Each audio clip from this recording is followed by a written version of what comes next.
Sveiki, esu Mindaugas, dar kitaip žinomas Ziman Fire. Mane galime rasti taip Instagrame, arba tiesiog Mindaugas Žymantas. Tai šiandien ruošiu vakarienę. Turime antrekotą, labai gerą, urugvajietišką iš grillų mėsos. Kukurūzai šalia, man labai patinka. Anglis, kaip matot, irgi šalia jau pasiruošęs. Ir kad gerai iškepčiau šitą antrekotą, steiką vadinamą, šiandien patestuosim štai tokį termometrą. Bandysim, išmėginsim jo savybės gerasias.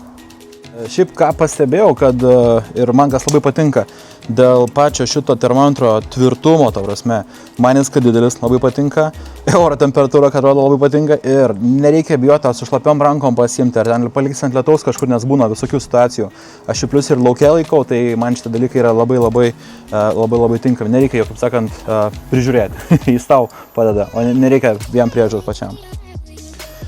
Temperatūra pasiekia 250 laipsnių, tai darom dangtį,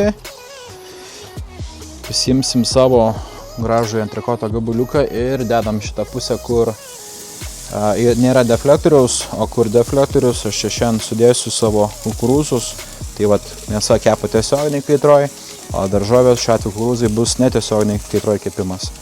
Ir dabar lauksim. Dabar turim progą, šansą, kai tikrai reikia patestuoti mūsų termometrą, ar tikrai jis gerai taip jau dirba, nes jau matau, kad kaip yra mėsytė turėtų būti neblogos temperatūros, jo turim 50 laipsnių, 40,6, labai greit pamatavo, tai realiai dar kelios akimirkos ir viskas, mūsų steikas bus pagamintas, nes svarbu mėsos nesugadinti. Tikslumas 0,3 berods, tai esu tikrai užtikrintas, kad mėsa bus tinkamai iškepus.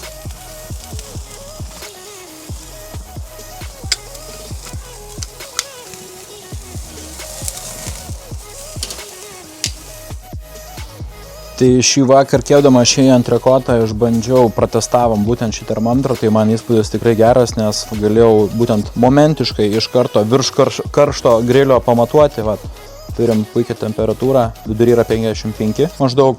Tai dabar duosim pailsėti, tai kitam kartui ir ekstremalesnėms sąlygom galėsiu jį taip pat patestuoti, panaudoti. Labai džiaugiuosi.